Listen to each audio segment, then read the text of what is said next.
नमो भगवते वासुदेवाय। श्रीमद्भागवत सप्तम स्कंध षष्ठ अध्याय। प्रहलाद उवाच। शुण हे असुर बालके जे विद्यासार नर लोके आहे वयस्ये तुम्भे देख मृत्यु अधीन जीवलोक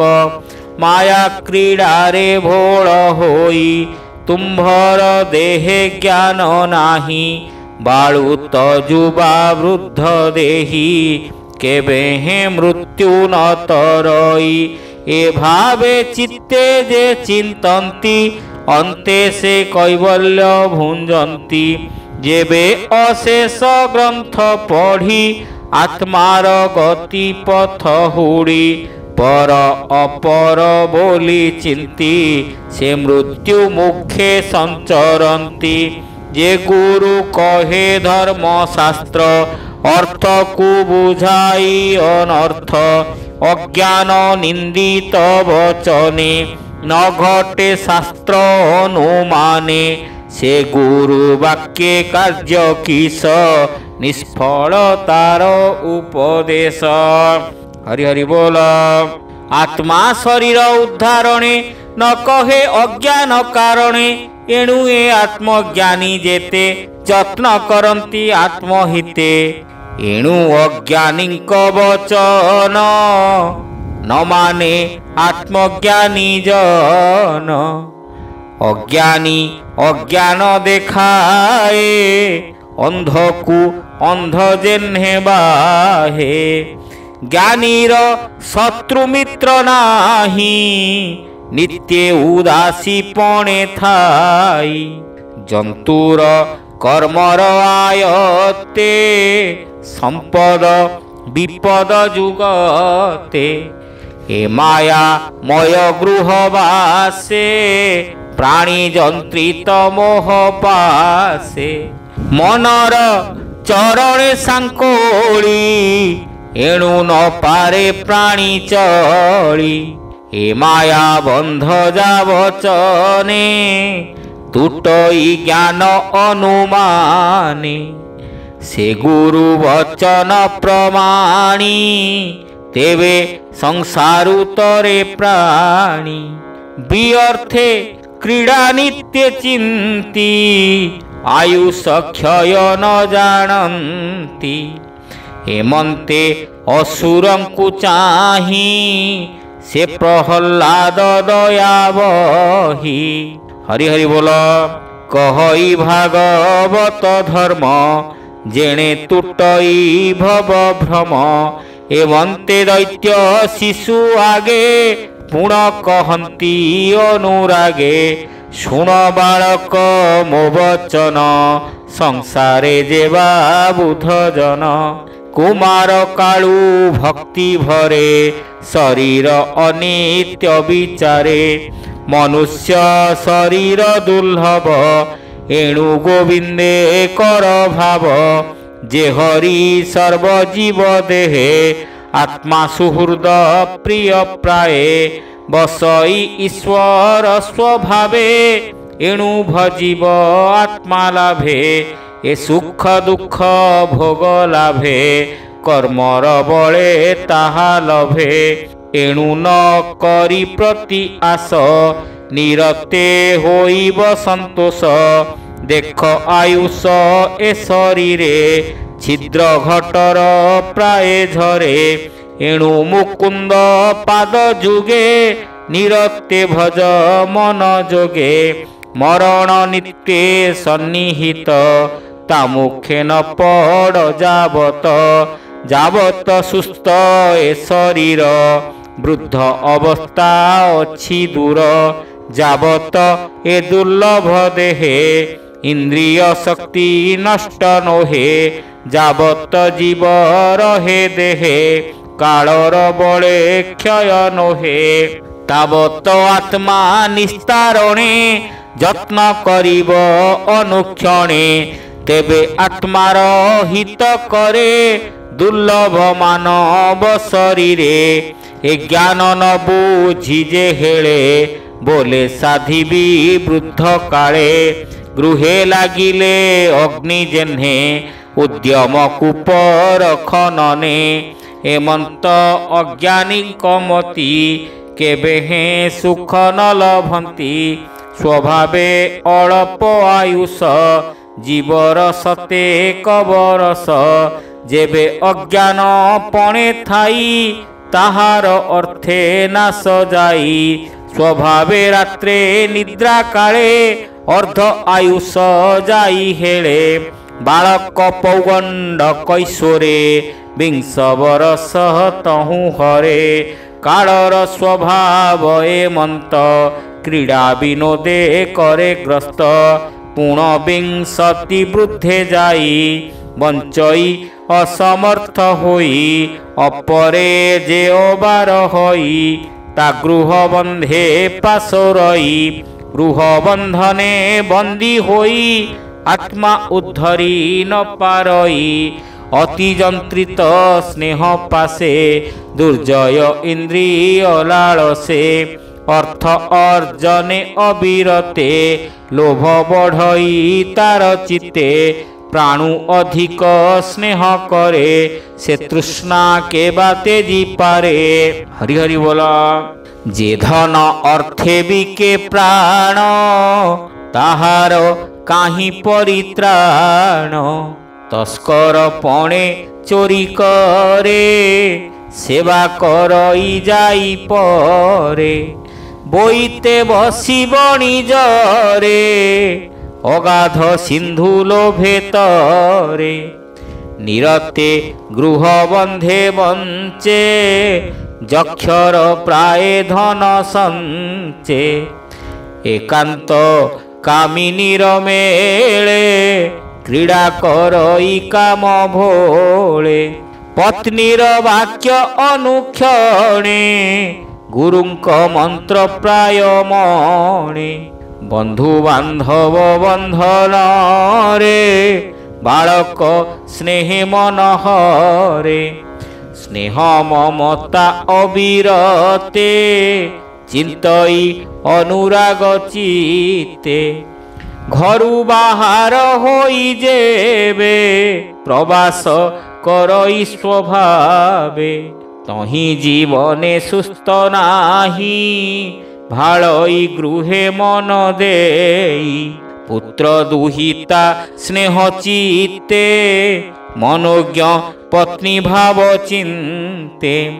তাত জননী ভ্রাত স্মরে এ ভাল থিবে কি মো পুরে মনোজ্ঞ গৃহ বস্তু যেতে জীবিকা পশু ভৃত্য মতে এ রূপে কোশকারী প্রায় অন্তরে অবিরত ধ্যায় লোভে অতৃপ্ত কাম হই জিহ্বা উপস্থ ভাবে ধ্যায় রহন্তি মোহ ভাব চিত্তে সে প্রাণী ছাড়িবে কেমন্তে দুস্তর ভব মোহ চিত্তে সে প্রাণী চরিবে কেমন্তে নিরতে কুটুম্ব পোষণে আয়ুষ ক্ষয় ন প্রমাণে সর্বদা তাপত্রয়ে দুঃখী কুটুম্ব রাগন উপেক্ষী নিত্যে বিভব ভবে চিন্তে কর্মে যন্ত্রিত অবিরতে পণ্ডিত পণে সর্বজানে আত্মার গতি ন প্রমাণে যে ফল ইহ পরলোকে তা শুনি জানে শাস্ত্র মুখে কুটুম্বী পণে গৃহ করে ক্রীড়া বিনোদে সে বিহরে কুটুম্ব গ্রস্ত যাকু করে উভয় লোকু নিস্তরে বিভিন্ন আত্মা পরভাগী কাম সংকল্পে অনুরাগী বিমূঢ় মতি ভবে ভ্রমে অন্তে পড়ই ঘোর তমে। হরি হরি বল। ତୁମ୍ଭେ ସକଳେ ଏହା ଶୁଣି ଆତ୍ମାର ହିତ ମନେ ଗୁଣି ବିଷୟ ନ କରହୁ ସଙ୍ଗ ଯେସନେ ଉଦଧି ତରଙ୍ଗ ଏ ସଙ୍ଗ ଦୂରେ ପରିହର ନାରାୟଣଙ୍କୁ ଆଶ୍ରେ କର ସେ ନାରାୟଣ ସର୍ବଧାତା ଇସିତେ କୈବଲ୍ୟଦାତା କୃଷ୍ଣଙ୍କୁ ଆଶ୍ରେ ଯେ କରନ୍ତି ସେ ସର୍ବ ଦୁଃଖ ନିସ୍ତରନ୍ତି असुर भावकु उपेक्ष आत्मारे प्राय सर्वदेख हे विष्णु माया पारावार ब्रह्मांड बाह्य अभ्यंतर ब्रह्मादि स्थावर पर्यन्ते अव्यक्त रूप पंचभूते गुण अगुण गुण साम्ये ए आदि सर्व घटे रमे बसई एक आत्मा हरि भुंजे अव्यय रूप धरी आत्मा स्वरूपे सर्वदेहे दृश्य अदृश्य भावे रहे निर्लेप निर्विषय मते कल्पिके पारिब जगते केवल आनंदानुभवे अशेष देहे सर्वजीवे बाह्य अंतरे व्यापी रहे ऐश्वर्य गुण संगे बहे एघेनी सर्वभूते सार प्राणी विषय दया कर सुहृद भाव धरी चित्ते हरिंकी लभी बजे मन्ते असुर भाव दूर करी जेणे संतोष होए हरि ए भाव दृढ़ करी चित्ते हरिंकी भज अविरते से विष्णु तो सजाकु चित्ते किबा अलभ्य ए जगते अनंत अव्यक्त महिमा कि गुणे देवाता उपमा त्रिगुण करे निस्तारण कैवल्य परम कारण संसार मध्य सार सेही तार चरणु अन्य नाही एघेनी कृष्णर चरण प्राणीए पसंती शरण तांको चरणे सेवा कर ए विष्णु मायारु निस्तर एबे हो सुण मोर वाणी श्री भागवत जे बखाणी धर्मार्थ काम वेद मते ए तीनि वर्ग परापते साधन करी समदम यज्ञादि नाना विध कर्म सत्यवचन वेदवाणी एथे संसारुतरे प्राणी नाना प्रकारे तपदाही जे हरिपादे समर्पई धन्यता शरीर धारण से लभे परम कारण निर्मल दुर्लभ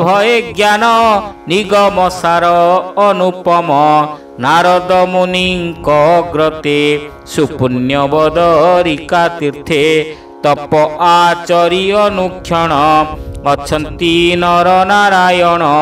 नारद मुनि शुद्ध चेता पुछिले हरि गुण गाथा से नारायण शुद्ध भावे जे वाणी विविध प्रस्तावे नारद मुनिंक संतोषे कहिले ज्ञान उपदेशे कृष्णर पाद पद्म धूली सानंद मने अंगे बोली संसारे अकिंचन जने जहा भावंती शुद्ध मने पूर्वे मु नारदंक वाणी मातांक गर्भे थाई शुणी ए वाणी भागवत कथा शुणन्ते तुटे भव व्यथा भावे कहिली तुम्भ आगे हरिचरित अनुरागे हरि हरि बोल हेमंते प्रहलाद वाणी भावे असुर पुत्रे शुणी बोलंती प्रहलाद आगे तुल्यवयस अनुरागे शुण हे नृपति कुमार आम्भे जे संगते तोहर तोहर भिन्न गुरु नाही ए विद्या संपादिलु काहीं ए गुरु पुत्रंक चरणे आम्भे भजिलु अनुक्षणे ताहांक उपदेश जाणु तू एहा के मन्ते बखाणु तू हित बालक बेभारे निरते थाउ अंतपुरे स्वभावे स्त्रींक मंदिर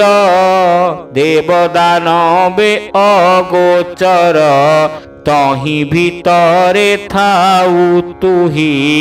महत संग तोर नाही तेणु संशय आंभ मन निहार बळे जेन्हे दिन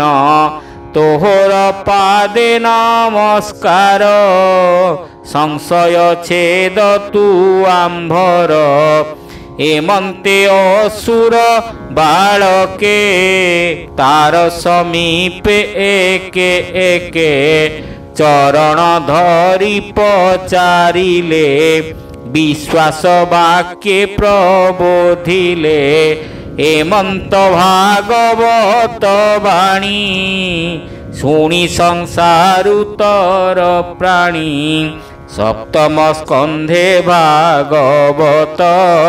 कहई दास जगन्नाथ भावे सप्तम स्कंधे भागवत भावे कहई दास जगन्नाथ। हरि हरि बोल। इति श्रीमद्भागवते महापुराणे पारमहंस्यां संहितायां सप्तम स्कंधे प्रह्लाद चरिते नाम षष्ठ अध्यायः।